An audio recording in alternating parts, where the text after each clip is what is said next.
책에서 읽은 내용입니다. 공장을 크게 하시는 장로님이 계신데요. 목요일마다 점심시간에 일을 다 멈추고 예배를 드렸습니다. 그 장로님이 교회 전도사님에게 전도사님, 우리 공장에 와서 설교 좀 해주실래요? 그래서 전도사님이 갔습니다.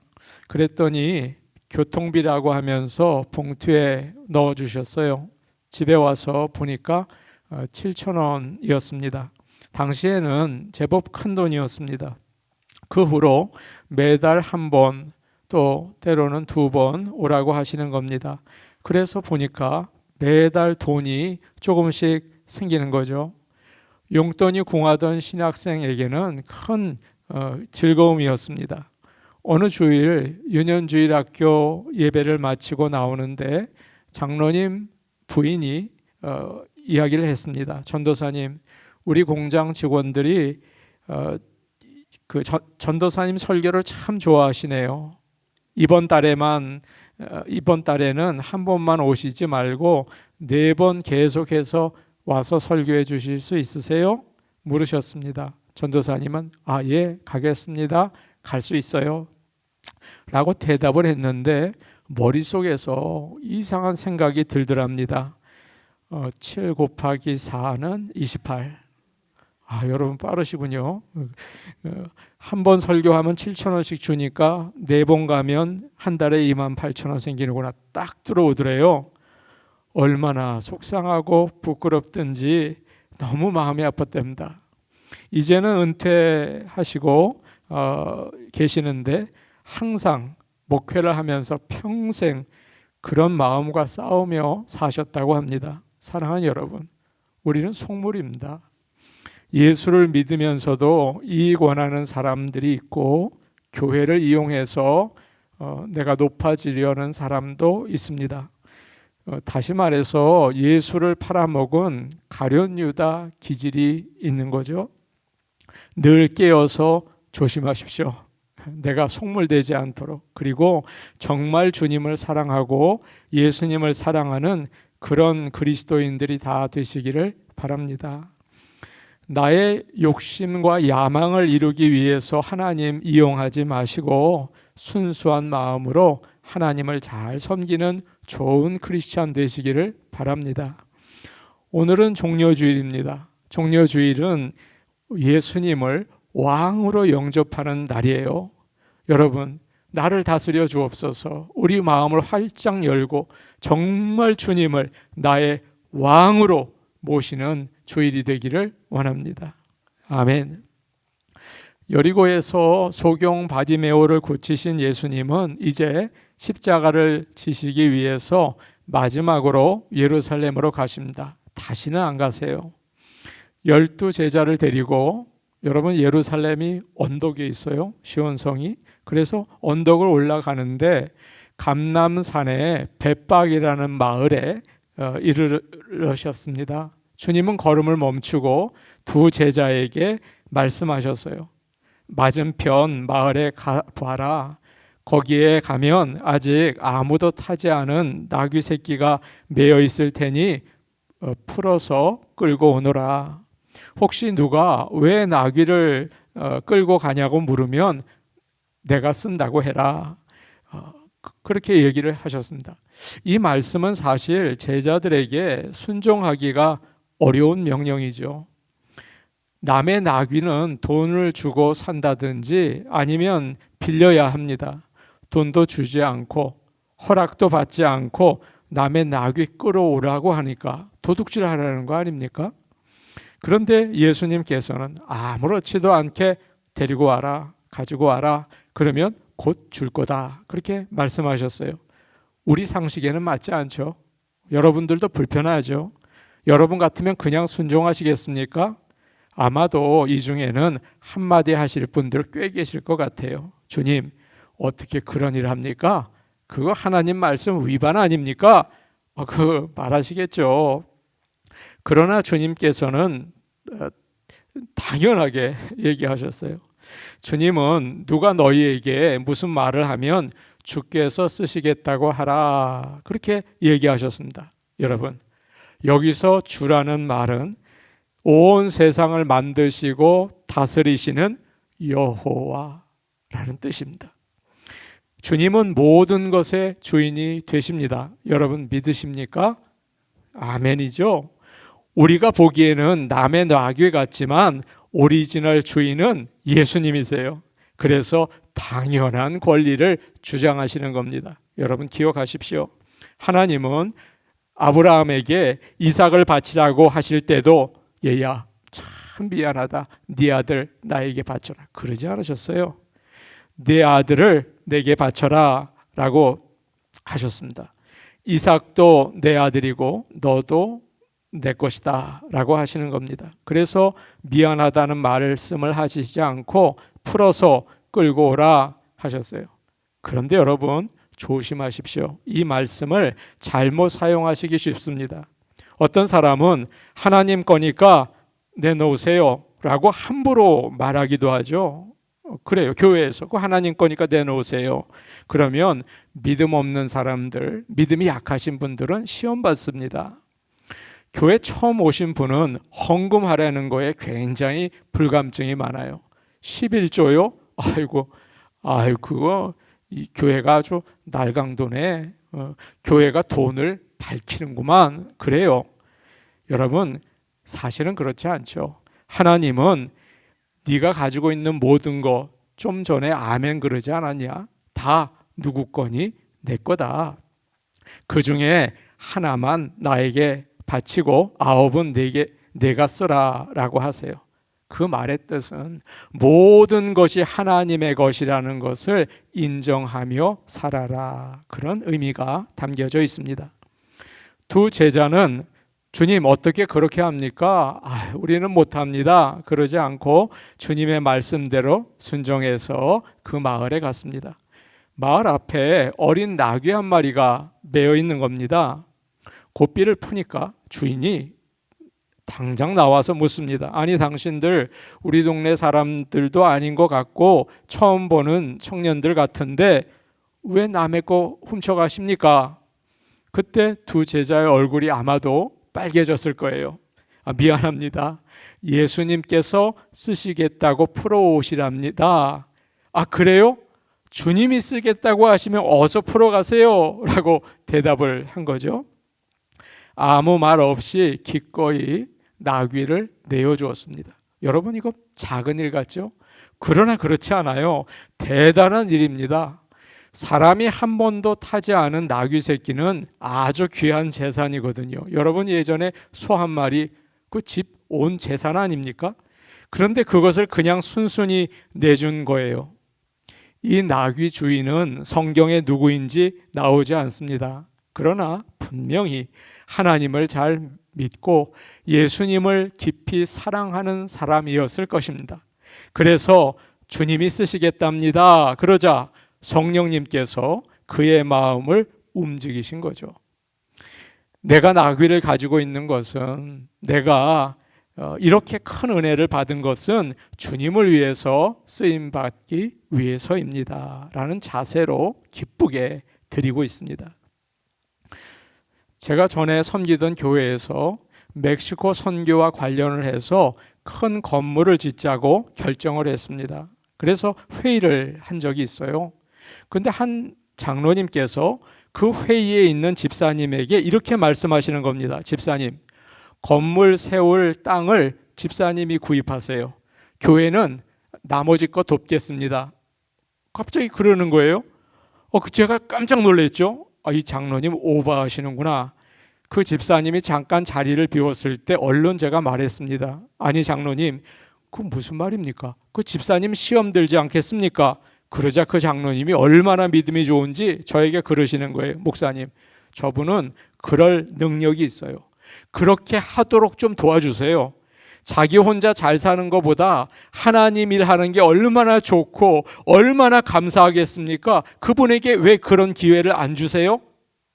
와, 더 놀라운 일은 그 다음에 갔다 온 그 집사님이 흔쾌히 그럼요, 제가 하죠. 그러면 좋아하는 겁니다. 제가 깜짝 놀랐습니다. 아, 하나님 일을 하고 싶은 분들이 있구나. 성령께서 감동시키는 분이 있구나. 목사가 정말 성도들 마음 모르고 살았구나. 제가 아주 깜짝 놀랐습니다. 그러나 하나님은 돈 많은 사람을 쓰시는 게 아니라 예수님을 잘 믿는 사람을 사용하십니다. 여러분, 어느 교회나 대부분은 가난하고 어렵게 사는 사람들이 헌금하고 11조해서 개미 군단을 통해서 교회가 운영돼요. 어느 교회나 마찬가지예요. 큰 교회도 마찬가지입니다. 세상에서 하나님이 쓰시는 것처럼 귀한 것은 없습니다. 주님이 나를 사용해 쓰신다면 여러분, 그것은 큰 축복입니다. 내가 가진 건강과 재능과 물질을 사용해서 하나님의 일을 하신다면 얼마나 큰 영광일까요? 저희 어머니가 저에겐 늘 그런 말씀을 하셨습니다. 나는 네가 하나님 일을 해서 너무 좋다. 너는 세상에서 최고다. 제가 그 말 듣고 감동받았어요. 여러분, 하나님의 일을 한다는 것은 세상에서 돈 버는 거와 비교하겠습니까? 그 없어질 아무런 의미 없는 게 될 수 있거든요. 그러나 하늘나라의 그 하나님의 일을 감당한다는 것은 여러분 최고입니다. 어떤 일이든 최고입니다. 그런 영광과 복을 누리시기를 간절히 바랍니다. 우리 교회가 주님의 손에 붙잡혀 쓰임 받는다면 최고인 겁니다. 그런 기쁨이 있기를 바랍니다. 우리에게 필요한 것은 순종입니다. 사랑하는 여러분, 세상에서 머리 많이 쓰셨죠? 너무 계산적으로 움직이지 마세요. 그거는 하나님 모르는 분들 하는 일이에요. 이해가 되지 않고 내 계산으로 맞지 않은 것 같아도 주님 말씀 믿고 따를 때 하나님께서 준비하신 역사가 이루어지는 것을 여러분 꼭 알고 신앙생활 하시기를 바랍니다. 아멘. 이제 8절과 9절 말씀 우리 같이 보겠습니다. 8절, 9절 말씀이에요. 같이 보십니다. 시작. 무리의 대다수는, 우리 다시 볼까요? 오케이, 시작. 무리의 대다수는 그들의 겉옷을 길에 펴고 다른 이들은 나뭇가지를 베어 길에 펴고 앞에서 가고 뒤에서 따르는 무리가 소리 높여 이르되 호산나 다윗의 자손이여 찬송하리로다. 주의 이름으로 오시는 이여 가장 높은 곳에서 호산나 하더라. 아멘. 사람들은 예수님을 메시아라고 믿었습니다. 주님이 왕이 되셔서 이스라엘을 구해 주시기를 원했던 거죠. 그들은 겉옷을 벗어서 주님이 지나가시는 길에 깔았습니다. 그것은 왕을 환영하는 방법이었죠. 왕이 길을 갈 때 어떻습니까? 카펫 위로 가지 않습니까? 카펫이 없는 거예요. 그러니까 옷을 벗어서 깔았습니다. 주님, 당신이 이 옷을 지나가십시오. 우리는 당신 발 아래 있습니다. 순종하고 왕을 섬기겠습니다. 그런 의미가 담겨져 있는 것이죠. 그리고 그들은 호산나 다윗의 자손이요 찬송하리로다 라고 노래를 했어요. 호산나는 지금 우리를 구원해 주십시오. 지금, 급하잖아요. 지금 구원해 주십시오. 그런 뜻이고요. 다윗의 자손이라는 말은 메시아라는 뜻입니다. 그들은 진심으로 예수님이 왕이 되기를 원했습니다. 그런데 사람들이 이렇게 크게 환영을 했지만 그 다음부터는 기대한 것과는 정반대의 일이 이루어졌습니다. 전에 주님은 병을 고쳐주시고 또 기적을 행하시고 보리떡 5개와 물고기 2마리로 5,000명을 먹이시기도 했죠. 정말 그걸 보고 사람들은 정말 예수님께 푹 빠졌어요. 그래서 예수님이 왕이 되면 좋겠다. 예수님은 메시아시다. 그렇게 생각을 한 겁니다. 그런데 오늘 종려 주일부터 예수님은 아무 능력도 행하지 않으시는 겁니다. 이때부터 행하셔야 되잖아요. 사람들은 예수님이 예루살렘에 들어가셔서 넘버원 헤롯 궁전으로 가실 거라고 생각을 했습니다.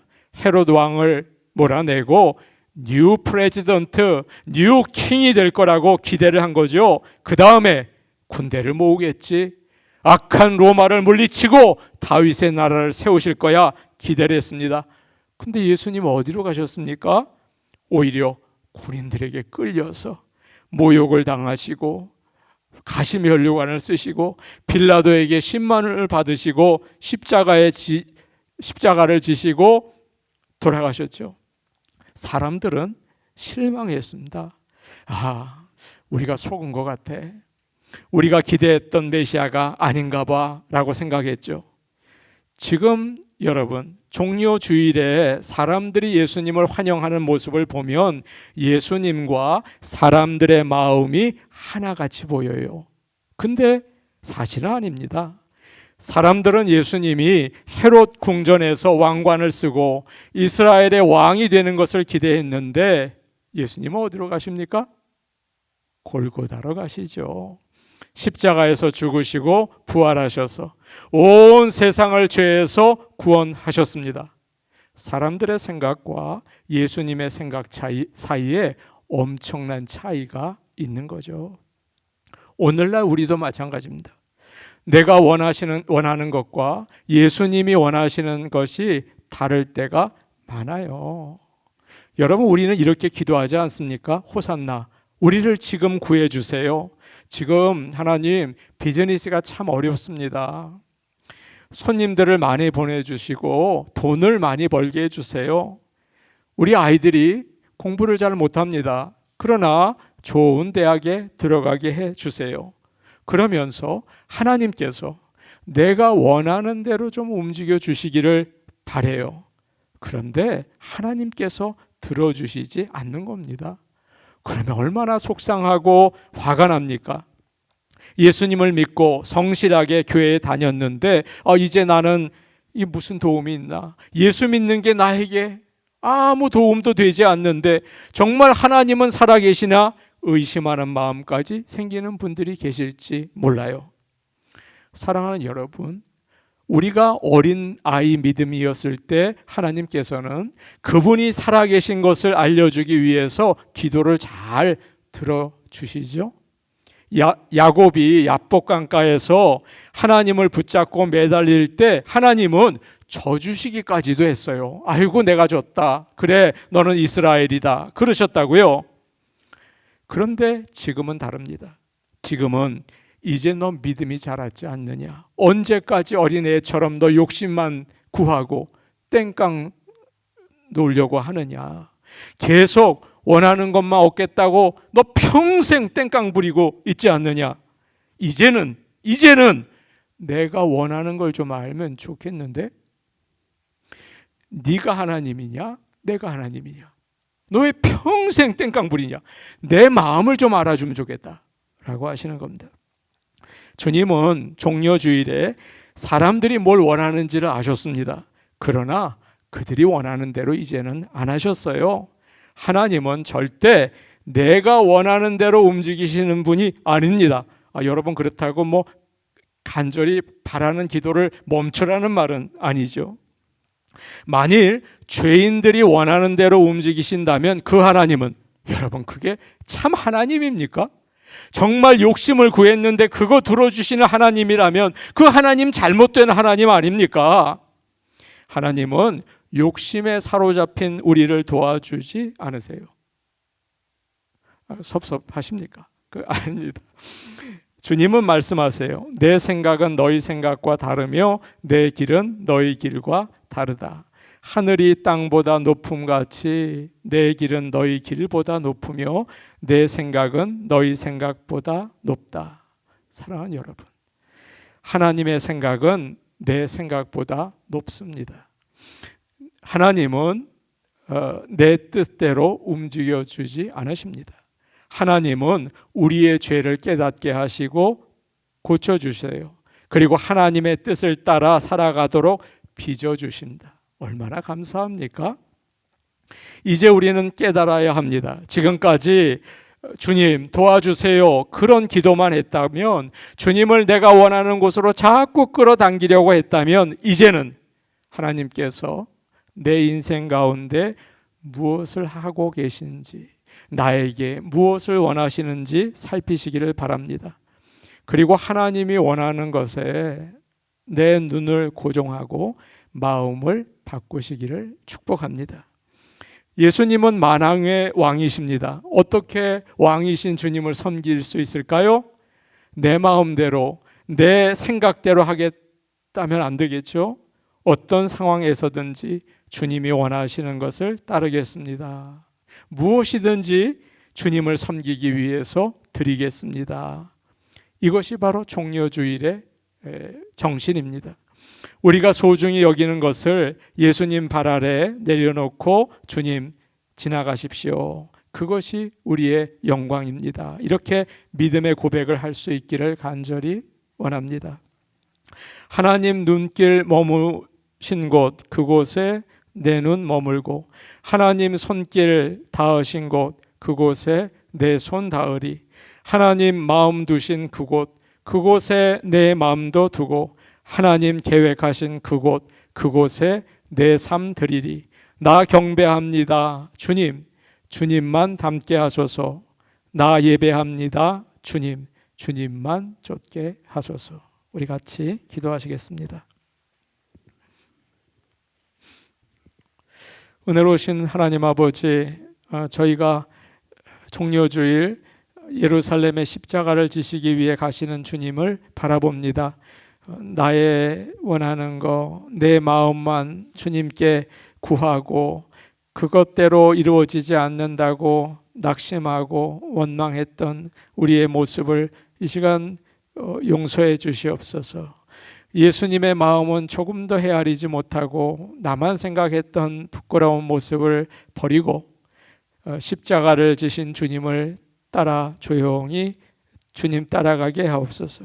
십자가 뒤에 있을 부활의 영광을 기대하며 오직 주님만 섬기게 하여 주옵소서. 내 것을 악착같이 붙잡고 살아왔습니다. 이제는 주님께 내어놓는 믿음의 고백이 있게 하옵소서. 예수님 이름으로 기도하옵나이다. 아멘.